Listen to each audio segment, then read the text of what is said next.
Good afternoon. My name is Maeve DeVoy, and I am the Associate Director of the CAP Center here at UCSB, and I'm also the Program Coordinator for the Taubman Symposia in Jewish Studies. Richard Hecht, our Director, is unable to be here today, so he asked me to do the honor of introducing Irvin Ungar, who is our first speaker of the spring quarter. It's indeed a great delight and honor to have Mr. Irvin come to UCSB. He's an internationally recognized expert on the work and life of the great 20th century American artist Arthur Szyk. Ungar has served as curator and consultant for numerous Szyk exhibitions worldwide, including at the New York Historical Society, the Fine Arts Museums of San Francisco, as he mentioned, the German Historical Museum in Berlin, and at the United States Holocaust Museum in Washington, D.C. Ungar has been invited to speak at universities and cultural institutions throughout the country and across the world. Mr. Ungar is a former pulpit rabbi who is fluent in Jewish history and tradition, and for the past decades, he has worked as an antiquarian. Since 1987, he has been the CEO of the firm Historicana, which he founded. In 2017, Mr. Ungar received the prestigious National Jewish Book Award for Arthur Szyk, Soldier in Art, which is the subject of today's presentation. Thanks to our friends at Chaucer's Books, we have copies of the books if you would like to purchase them afterward. And at the end of the lecture today, Irvin will be happy to sign copies of the book for you. You will also find on the tables to my right a number of materials that Mr. Ungar has displayed on the tables. We're indeed fortunate to have Mr. Ungar here with us today, and I ask you now to join me in extending a very warm welcome to Irvin Ungar. Thank you, Maeve, for inviting me to, and to Richard. Please extend my thanks to Richard for inviting me, and I'm delighted to be here. First, before I begin with my slides, I want to just set the table for you by mentioning 3 dates that you need to keep in mind so that everything I speak about will fit into the context of these dates. The first is 1894, and that is the year in which Arthur Szyk was born in Lodz, Poland, in Łódź, Poland. 1894 is also the same year that Norman Rockwell was born in New York City, a city that Arthur Szyk was destined to come to, and he did, which is the second date that I want you to know, in 1940, when he arrived here after having spent 3 years from 1937 to 1940 in England, at the time that World War II broke out. Szyk was in Great Britain. In 1940, he came to America and settled in New York City, and he died in New Canaan, Connecticut in 1951. Szyk was 57 years old. In 1933, in the year that Hitler came to power, an invitation was extended to a Jew in Poland, one Jew in Poland, to come to the United States to exhibit his works on freedom at the Library of Congress.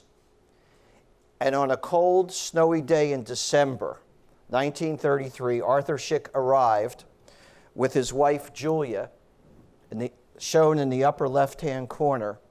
Photographers were gathered at the docks to take photographs of this well-known artist in the United States, and they were there to welcome him. And when he arrived here, his art, his works on freedom, were on exhibit at the Brooklyn Museum. And then in 1934, they were shifted over to the Library of Congress. While Arthur Szyk was here for 7 months, he was decorated with the George Washington Bicentennial Medal by the American Congress for his works on freedom. And this is already after he had been decorated by the governments of Poland and of France. Szyk, in 1919 and 1920, served as the director of art propaganda for Poland in its war against the Soviet Union. A Jew, the head of Polish propaganda. And he was decorated by the Polish government with the Gold Cross of Merit for that and for other works that he did to build bridges between peoples.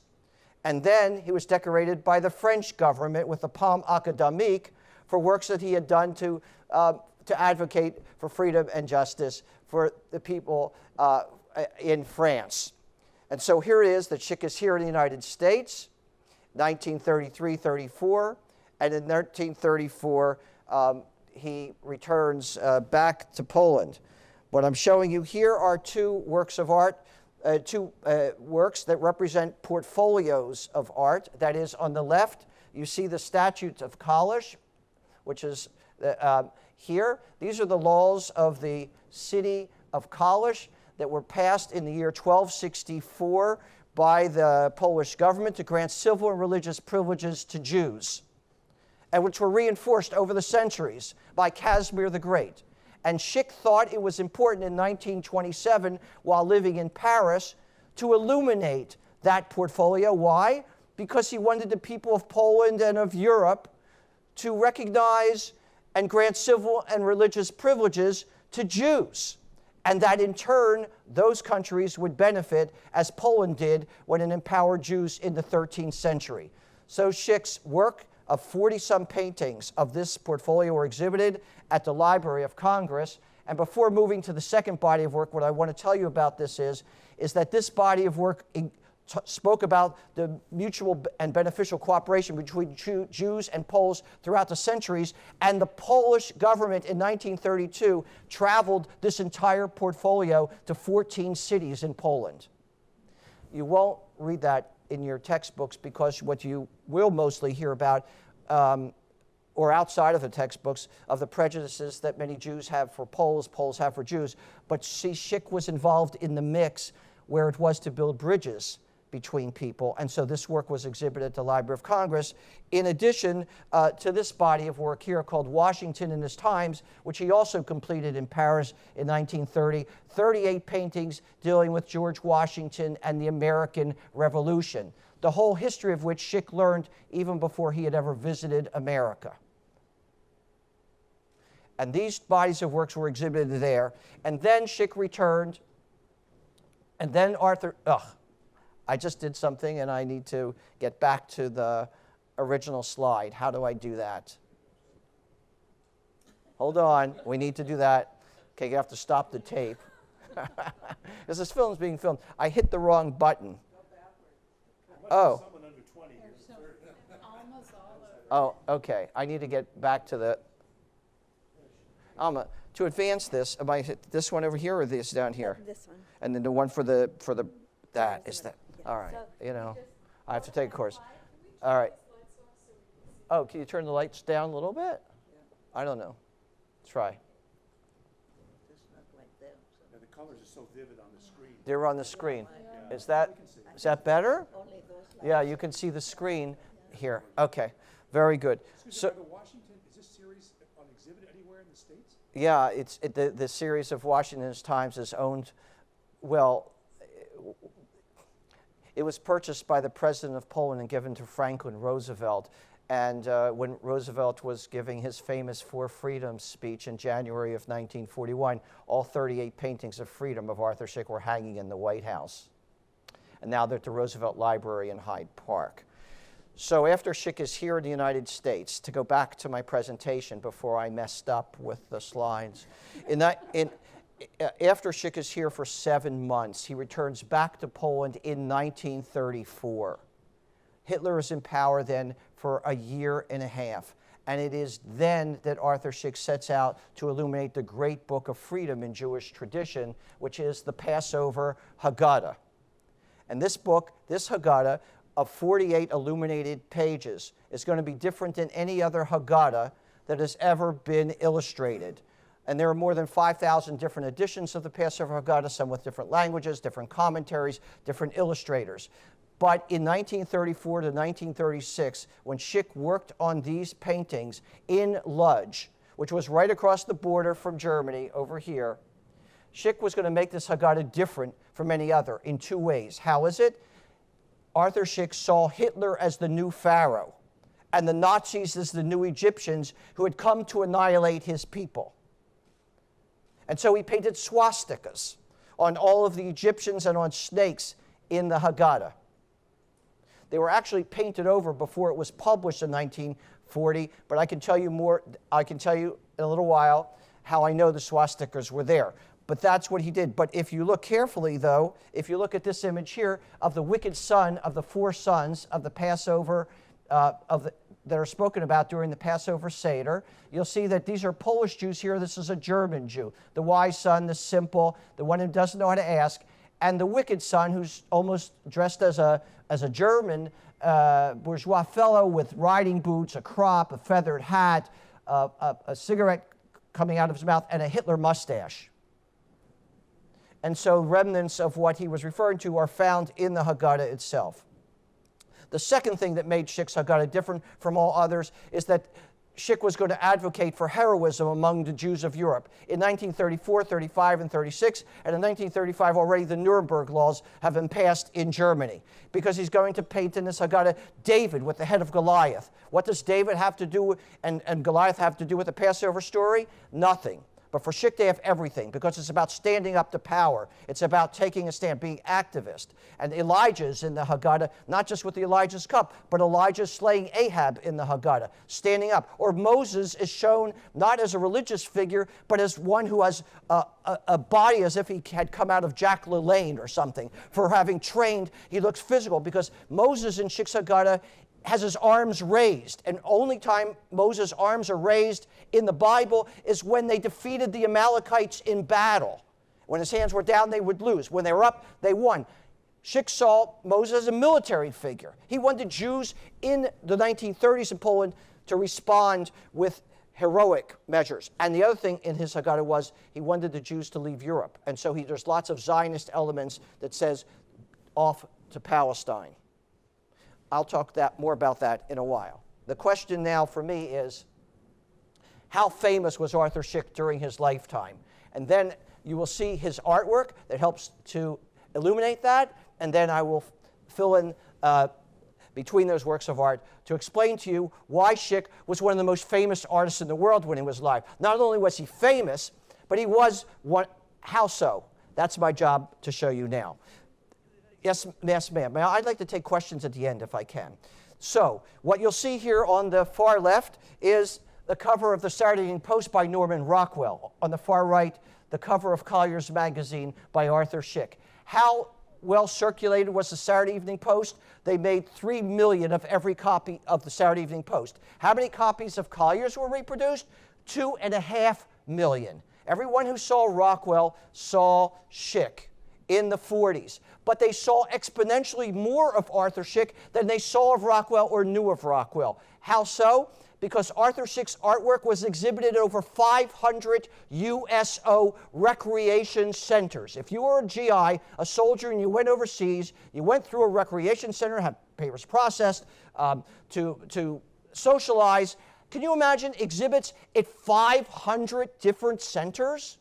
If you go to an exhibition in town here, and you might see a famous artist, there's not going to be 500 throughout the country, 500 exhibits. And if you also wanted to see Arthur Szyk, if you picked up a newspaper such as the New York Post, from 1943 to 1944, in an 11-month period, there were over 90 works of Szyk just in the New York Post alone. And I mentioned earlier, when Roosevelt gave his For Freedom speech, 38 paintings of Szyk were hanging in the White House. That's 11 months before the U.S. entered the war. And Eleanor Roosevelt used to write about Szyk in her newspaper columns in my day, seeing him as if he were on the fighting fronts, and through his art, which he was using as a fighting artist, as if he were there on the fronts himself, she would write.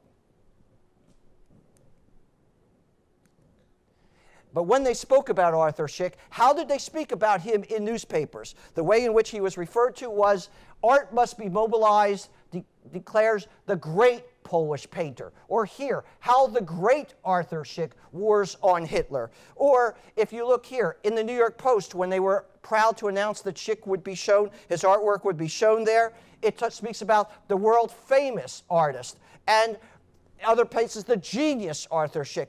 He wasn't referred to as the artist, the painter, the illuminator, the caricaturist, the cartoonist. It was the great painter. It was the famous Arthur Szyk. It was and they saw him as a one-man war against Hitler. This is from Click magazine. Every image I'm showing you comes from a different newspaper or a different magazine. It wasn't as if one newspaper or one magazine was out crusading for Arthur Szyk. He was everywhere. Here, again, Arthur Szyk, champion of his people. That is how he was seen in his own day. I already mentioned that he had been awarded, he had been given medals by various countries, Poland, France, and the United States. But also, right after World War I was over and the League of Nations Charter was being worked on in Geneva, who was the one artist in the world who was invited to come to Geneva to illuminate the Charter? It was Arthur Szyk. He was just recognized everywhere. And now, I want to help you even understand this a little bit more. Suppose you're living in New York City, and it's the early 1940s. You wake up in the morning, you have your bagels or your grapefruit and your coffee and your bagel, and you open up the newspaper, the New York Post, and there you see Arthur Szyk's artwork right before you, either attacking the Axis or trying to motivate Americans to become involved in the war effort. It was propaganda art. It was used to have people have a certain feeling about the enemy and also about a love of their country that they were fighting for. So you would see Szyk's art in the New York Post. If you missed it that day, you'd see it there the next day. And then what happens is, after you finish your breakfast, reading the newspaper, you say to yourself, I want to make a few telephone calls. So what do? You don't reach for your iPhone. You don't have it there. You don't have you reach for your telephone directory. If you reach for your telephone directory, whose art would be on the cover of the Manhattan telephone directory where you live? It would be Arthur Szyk. But that day, you had to go over to Brooklyn to have breakfast with your cousin who was in Brooklyn, so you had to go to the Brooklyn phone directory, and Szyk's art would be on the cover of that also, but it would be different art. And so after you finish your telephone calls, you say to yourself, now I want to do something more intellectual for the day. I think I want to go see a famous artist in Manhattan in one of the galleries. That was the center of the art world in the 1940s. So you're going to go see Picasso. But Picasso's not in town that week. So you go to Wildenstein or you go to Knoedler galleries, and whose artwork is on display? It's Arthur Szyk at the finest galleries in the world in the 1940s. And in 1941, there were 25 exhibits of Szyk just in New York City in 1941. And so you go and you see Arthur Szyk on exhibit. And then you realize, I got to go home and rest, but I have to catch up on correspondence. So you want to go put your stamps on the envelopes. So you reach for your stamps, and you find that you have poster stamps in your drawer, and these are all by Arthur Szyk. And you put them on your envelopes, and you send them out to friends, and you finish all your mailing for the day. And at this point, you're pretty much exhausted from all the things you've done. You've seen Szyk everywhere. You realize you haven't even eaten for the day. But Times Square's around the corner. There's lots of places to go. I'm feeling like I want an orange soda. I'm feeling like I want a hot dog. So what do? I go over to Nedick's, and I go get my hot dog and my orange soda. And my neck is bothering me because I've been looking down all day and I've been looking at the art. So I look up, and what do I see in Times Square? I see a billboard. By who? By Arthur Szyk. And this is New York City. This is 7th Avenue and 42nd Street. It happens to be a billboard of a painting he did of Abraham Lincoln. Szyk loved the American presidents, Washington, Jefferson, Lincoln. And here he takes Lincoln's second inaugural address, which talks about the binding up of the wounds of the orphan, the widow, the soldiers after the Civil War. And Szyk takes that art and he transports it to after World War II for a nation that needs to bind up its wounds after the war, and it's blown up as a billboard, and it's in Times Square. How could you not, after seeing the Collier's cover maybe the day before, seeing the New York Post, and going to these exhibits that are taking place all the time, not know who Arthur Szyk is? And he saw himself as FDR's soldier in art. He saw himself as a fighting artist.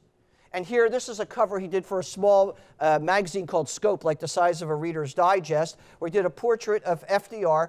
This is not a talk about is Franklin Roosevelt good for the Jews or not good for the Jews.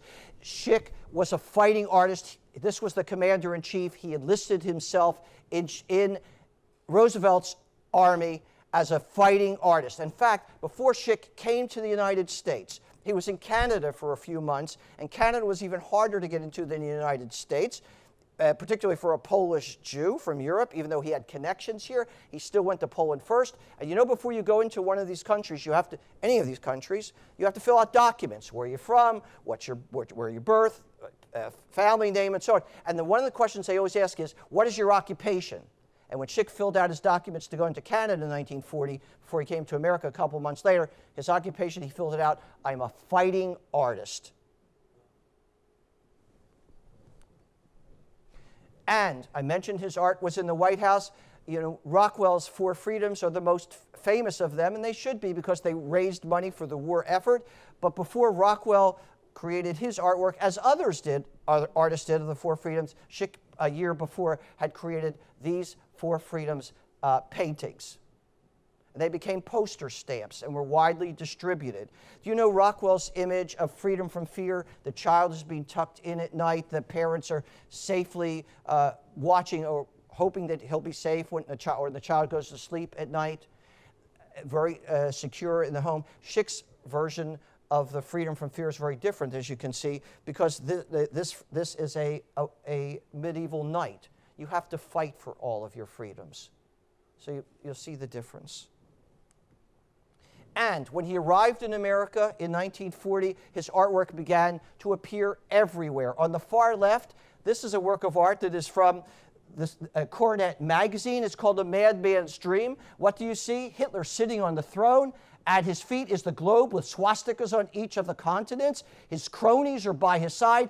The Jew, the Untermensch, the subhuman Jew, is seen as a carpet before him that Hitler will put his feet upon. This is what Szyk is saying is a madman's dream in 1940 for the American public, that Uncle Sam and John Bull, England and America, will be in chains. This is what awaits us if we don't become involved and engaged in what is going on in Europe. And Szyk says if we don't pay attention, this is what will happen. Again, also titled By a Madman's Dream, and this appeared in the American Mercury magazine, for which Szyk had done numerous illustrations as well before America was in the war. And one of the first illustrated books of its kind is Szyk's The New Order, that attacks the Nazis through his art, his satire, that penetrated very deeply, and it was published in July of 41.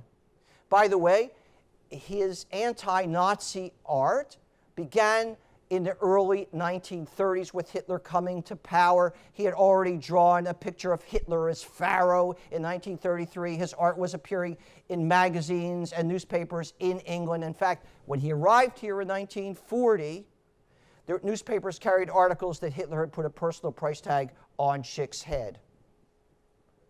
Whether it's true or not, because newspapers were at least carrying it, it meant that his art was very well known and was, to some extent, effective as a motivating tool for the Allies to respond and to the Nazis.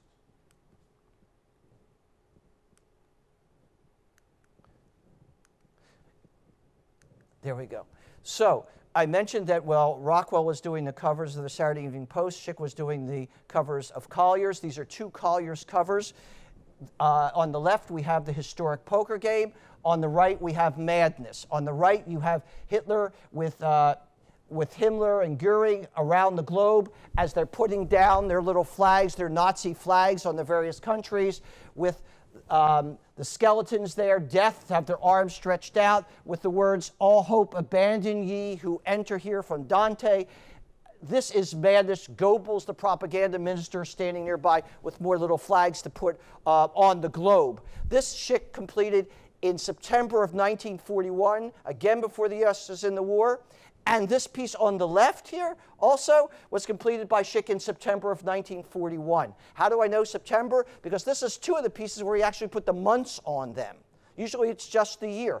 And what you see from this is these are complicated works of art, but they're both done in September, so you know he finished both of them in September, which meant Szyk, while he was doing these, was doing other works of art. He worked really fast. So the most complicated work of Szyk was done in less than 1 week.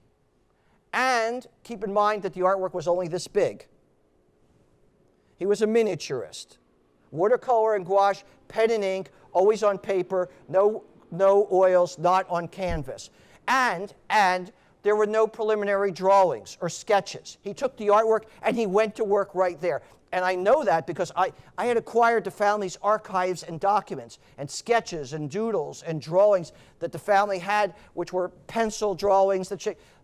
There wasn't one of a drawing or sketch of any completed work that I knew of Arthur Szyk. And I must tell you that other than Arthur Szyk himself and maybe his wife, I'm sure that I've seen more original Szyk paintings than anyone, even whether during his lifetime or not, and having examined them over the last quarter century. So I can tell you I have never seen a preliminary drawing or sketch of anything that Szyk did, and I know for a fact that it took him less than a week because I've interviewed both someone who commissioned Szyk and someone who was Szyk's agent independently about the same work of art, and thousands of miles apart, they told me the same thing, how long it took Szyk to do that painting. So the man was incredible. He just had it in his mind. It went to the paper, and he had to produce things as quickly. Now, I want to explicate one piece. I want to decode a work of art for Szyk, so you have an idea of how one can begin to look at his pieces, so that maybe next time you see some art, you'll begin to think about it in different ways. And that is, I want to take a look at the historic poker game that's on the left here. The setting is this. Poland is here, Germany is here, the Soviet Union is here. They both invade Poland in September 1941. In June of 1941, Hitler decides that he's going to invade the Soviet Union. Szyk sees this as a historic poker game. The historic poker game is being played by Hitler over here. He's playing cards against Ivan of Russia. Now, by the way, not Stalin, Ivan of Russia. In America, you have Uncle Sam. In England, you have John Bull. Here, it's Ivan of Russia. What is Hitler holding in his hand? He's got 3 wild cards. These are jokers. How do we know that they're jokers? Because if you looked up close with a magnifying glass at the original art, you'd see that Szyk paints the word joker on it. And who's the first joker? It's Mussolini of Italy. Who's the second one? Pétain of the Vichy French. Who's the third? Hirohito of Japan. These are the 3 cards that Hitler holds. Who is Ivan holding in his hand? He's holding America and Great Britain. These are the allies in June of 41 with the Russians. And America at the time is sending over gold and military equipment for the allies, for Britain, and supporting the group, the allies. So what's going on here? Anybody here play poker?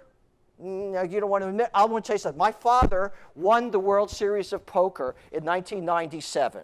So I know a little bit about poker. That was my dad. And by the way, in 1997, you didn't win millions of dollars. It was $40,000 and a gold bracelet. The gold bracelet is what counted. My son has that now.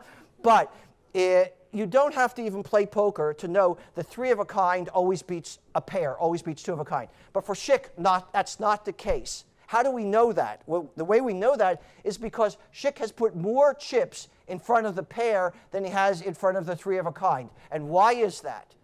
The reason is because these jokers are wild cards, and no one knows what wild cards are going to do. But a pair of aces in the hole, this is a good thing. Szyk bets on the Russian, while death, with a beautiful uniform, looks on, because no matter who wins the battles and who wins the war, the only one who comes out on top is death. While Hitler is pulling along here his acolytes, the other nations that have become part of the Axis with tattered pants, sterling clothes, and this is the historic poker game. Now, I brought another Collier's cover, but just pretend for a moment this has the cover of the historic poker game. Equally important, if not more important to me than the artwork on the cover, is that when you opened up the Collier's magazine that had this artwork on the cover, which was the first cover he did for Collier's, there was a piece of paper that was laid in here that if you opened it up like this, it'd fall out. It was a piece of paper, and you can't find it with any of the magazines you buy today because it would have been lost, like covers of dust jackets of books are often taken off and lost. This was a piece of paper in red ink. It was from Arthur Szyk, signed by Arthur Szyk, and it was addressed to the people of America.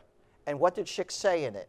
He said, I want you to know how privileged I am as an immigrant to America to create this artwork for the American people. My son is fighting somewhere in North Africa with de Gaulle and the Free French. I hope someday to become an American citizen. You have no idea what it is to be an immigrant to serve this country. Arthur Szyk.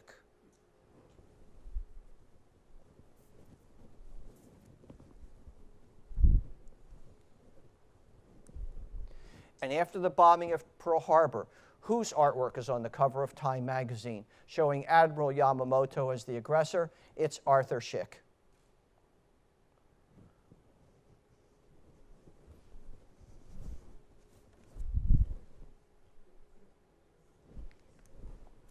Now, I want to change gears totally, completely. Look at this work of art. What do you see? You see lifeless and dying Jews. The title of this piece is De Profundis.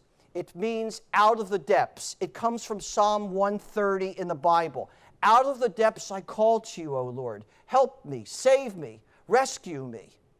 This psalm is very important for Jews. It's part of Jewish liturgy. It's also very important for Christians, as it's part of Christian liturgy. And now, in the upper left-hand corner, what do you see? You see Jesus here, holding the Ten Commandments with the Jews. Szyk saying, if Jesus were alive in 1943, when he drew this work of art, he too would have been killed, Jesus, as a Jew. Now look at this. I've made two Christian references here. Szyk has made them. Both that this is for both Jewish and Christian liturgy, and Jesus is here with the Jews. I'm going to come back to that in a second. There are two paintings I want to call your attention to. In 1937, Picasso painted Guernica in response to the bombing of Guernica, showing human tragedy. 1 year later, in 1938, the Jewish artist Marc Chagall painted a work of art called White Crucifixion in response to Kristallnacht. What did he show in his paintings? What happened on Kristallnacht in 1938, November? Burning synagogues, burning houses, Jews fleeing with Torah scrolls. But in the center of that painting, Chagall painted a huge cross with Jesus on the cross in the middle of that work of art. It's a piece that's controversial for many Jews and many Christians, but it happens to be the favorite work of art of the current Pope, of Pope Francis.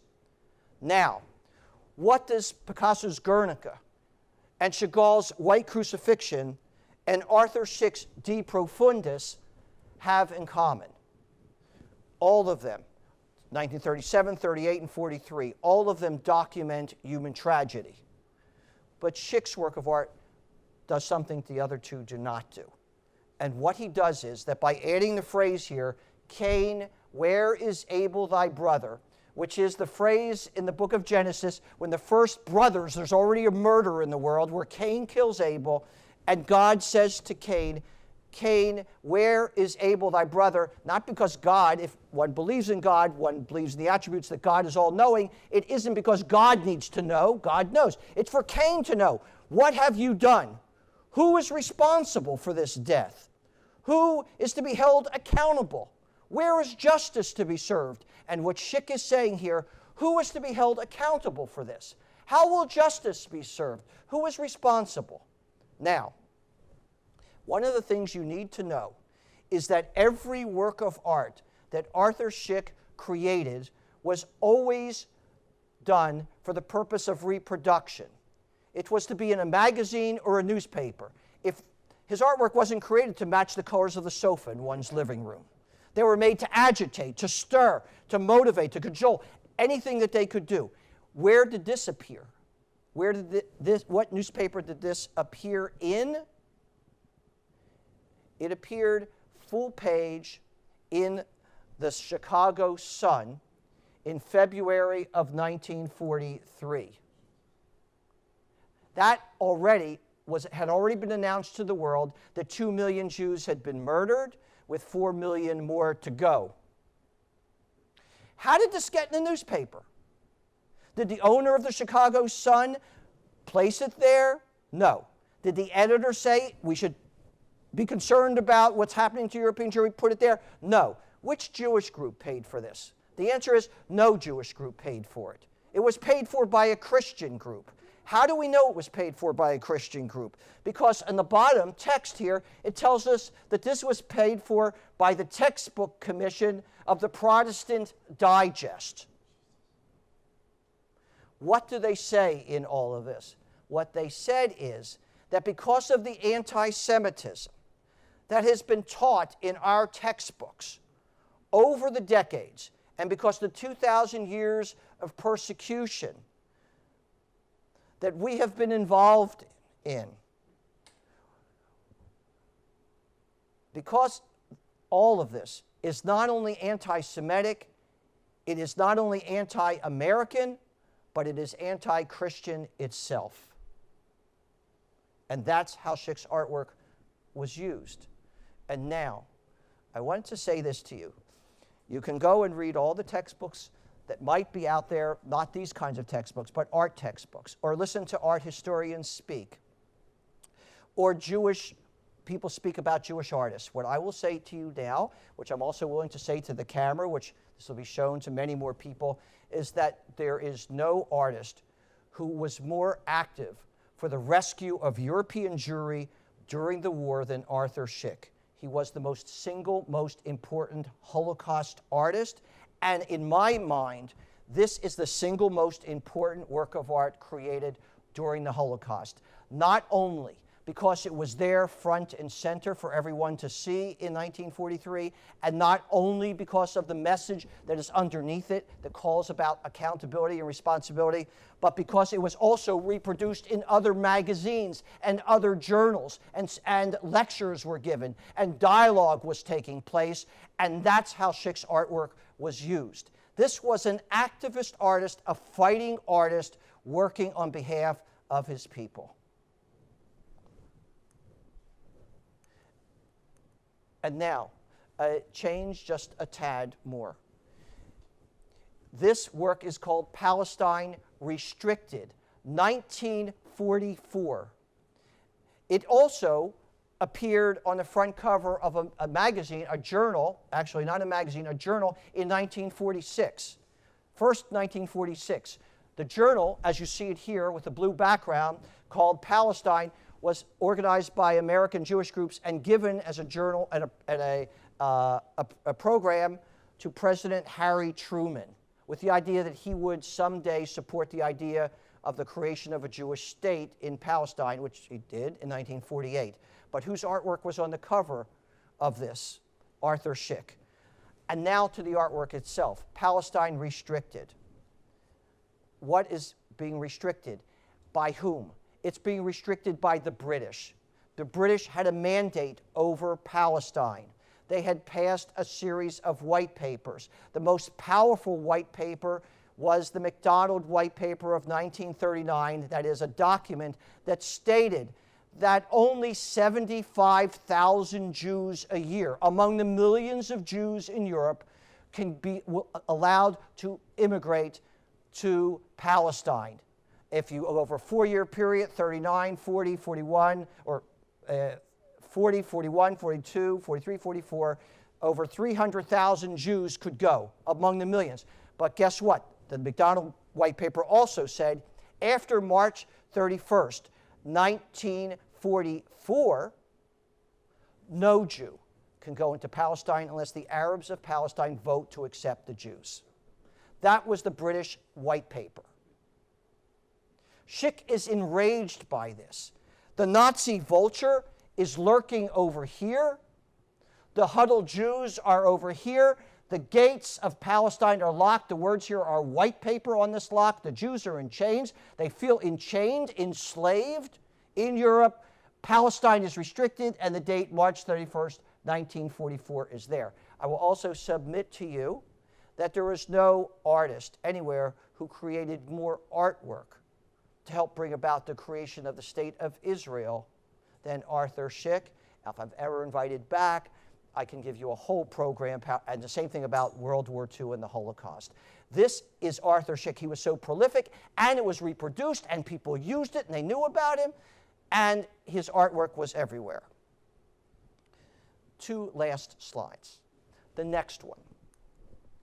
This is a work from the Passover Haggadah. Passover is coming in a few days. It needs a little bit more attention now. I have a question for you. How many of you saw a number of years ago the movie called The King's Speech? You remember that? With George VI. That George VI became king in December of 1936. Szyk was in Lodz, Poland in 1936 through the very end of 36, and it was that, when he's finishing all of his original artwork on the Haggadah, he decided that the Haggadah should be dedicated to George VI. Now why? And first let me show you that it is dedicated to George VI as we look at this dedication page. What you'll see here, which you may not be able to make out on this green background, that's a G and that's a Roman numeral 6, okay? And then the text is in Szyk's calligraphy. This happens to be a large A here for "At the feet of your most gracious majesty, your majesty, I humbly lay these works of my hands, shewing forth the afflictions of my people Israel, Arthur Szyk, illuminator of Poland." Now, why would Szyk dedicate the Haggadah to George VI? 2 reasons. First of all, no one is going to publish his Haggadah in Europe with the swastikas on them, with the Nazis, even though Szyk had books published in Vienna and Munich in 1932, ironically 1932, before 2 of the most anti-Semitic cities in Europe. Szyk has books on freedom published in those cities, but no one's going to publish his Haggadah after he finished it in 1936 with swastikas. So he goes off to England to have it published. If you're going to England, dedicate it to the king. But that's not the real reason. The real reason was that Szyk saw England in 1936 at the forefront of fighting for the free world, at the forefront of fighting the Nazis. Remember, America's not in the war for 5 more years, till 1941. So you dedicate the Book of Freedom to the British, who are going to be fighting for the freedom of the free world and hopefully help in the rescue of Jews to the extent that is possible. So Szyk dedicates this. But there's a problem. There's a problem with this dedication page, and what is the problem? The problem is that Szyk knows that the British had already passed white papers, not the 1939 MacDonald white paper that's after 36 when he does this, but in 36 the British had already passed other white papers that had restricted the flow and emigration of Jews out of Europe to Palestine. How is Szyk going to dedicate this great book of freedom, the Haggadah, to the British who are restricting the exodus of the Jews out of Europe in his own day? On the bottom right, he paints European Jews who want to have an exodus from Europe. Remember, this book is about the exodus of the ancient Israelites out of Egypt. And on the bottom left-hand corner, on the gates entering into Jerusalem, here you may not be able to see it, is the word Zion, Jerusalem, Zion, the land of Israel. He paints Jews who want to leave Europe and get to the land of Israel, and in between, on this body of water, he paints not a passenger ship. This happens to be a British military ship that stands between the Jews leaving Europe and entering the land of Israel. And this is the way Arthur Szyk introduces his Haggadah. when it is finally published in 1940 in London in an edition of 250 copies, where it is the most expensive new book in the world, selling for $500 per copy.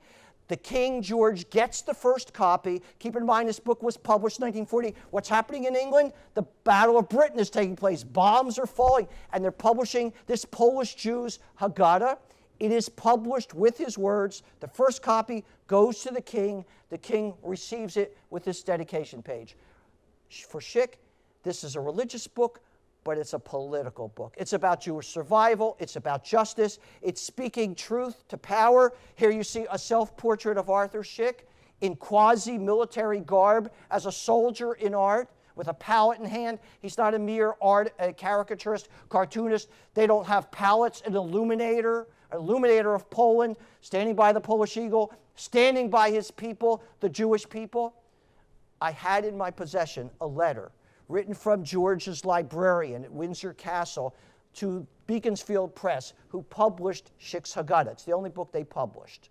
They were formed to publish this book, and the letter to the Beaconsfield Press and to Arthur Szyk was from the king's librarian, George VI, that the king loves this book so much that for a fortnight, for 2 weeks, he showed it to everyone who came to Windsor Castle. Now, whether the king saw the dedication page or understood it, we don't know. The symbolism here abounds. The idea of a soldier slaying the dragon is the idea of George, King slaying the dragon, the triumph of good over evil. And the symbolism goes on and on and on. And this is the way his Haggadah works. It's layered. It's layered with meaning and meaning and meaning. It continues. It's one of the great books, in my opinion, in the world. It's one of the greatest works of art ever conceived of by a Jewish artist. And in world art, it needs to be examined and re-examined and re-examined to understand the genius and the greatness of Arthur Szyk. And my last slide. Oh, not my last slide. I have to actually, I forgot. I actually have 2 more before the last one. What does this painting have to do with everything that I've spoken about so far? I want you to know it has everything to do with it. How so? This is a painting of Kosciuszko, a Polish patriot who, together with Kazimierz Pulaski, were 2 Poles who came to America to serve under Washington in the Continental Army during the American Revolution. Why did Szyk do this work of art? Well, he actually did 23 portraits of Poles who contributed to the well-being of America, and he did these in 1938, almost on the eve of World War II, when he hoped there'd be closer relations between Poland and America. By the way, do you know which country in Europe has the closest constitution to the Constitution of the United States?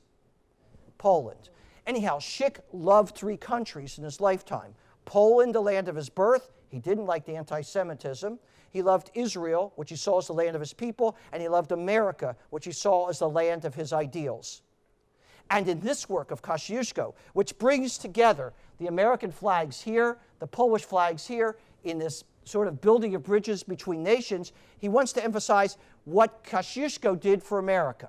So Kosciuszko was the head of the artillery in the American Army. He also was the architect of West Point. And when you see this portrait, almost always when Szyk does portraits of military figures, he always has a background here where there's a military battle going on. This military battle that he was involved in is missing from this portrait. And the question is why? Why? Because the central element in this portrait is not the battle, not the soldier, not the architect. It happens to be this document. And the question is, what is this document that's in Kosciuszko's hand? This is Kosciuszko's last will and testament. Before he went back to Europe for the second and final time in 1794, he made out his last will and testament to his good friend Thomas Jefferson. And Kosciuszko was owed approximately $15,000 in that money of that day by the American government. And he says to his friend Thomas Jefferson, in the service of America and being owed $15,000, equivalent of that, I want you, my good friend, to have this money. And with this money, I want you to take it and I want you to purchase the freedom of your slaves. Jefferson did not do that. But you see, Szyk knows what's going on in the 18th century. He paints it in 1938 on the eve of World War II when racism and bigotry and hatred are at its peak, with the idea that on April 14th, 2019, there will be people gathered at UC Santa Barbara and will understand the same thing, because the same thing is necessary in our own day. And that is the eternal value of Arthur Szyk's art. This is an artist who used to say, art is not my aim, it's my means. And in World War II, you know there were segregated units. Blacks and whites couldn't serve together. Szyk is fighting racism abroad and what it can lead to. Don't forget the Japanese and the racism towards the Chinese, which resulted in the murders and the death of 20 to 25 million Chinese.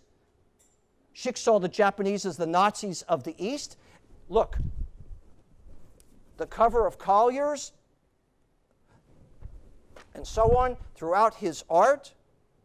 And Szyk here is outraged again by the treatment of the minorities in America when he's FDR's soldier in art fighting abroad, but it's like there's no blinders on Szyk. He's like wide open.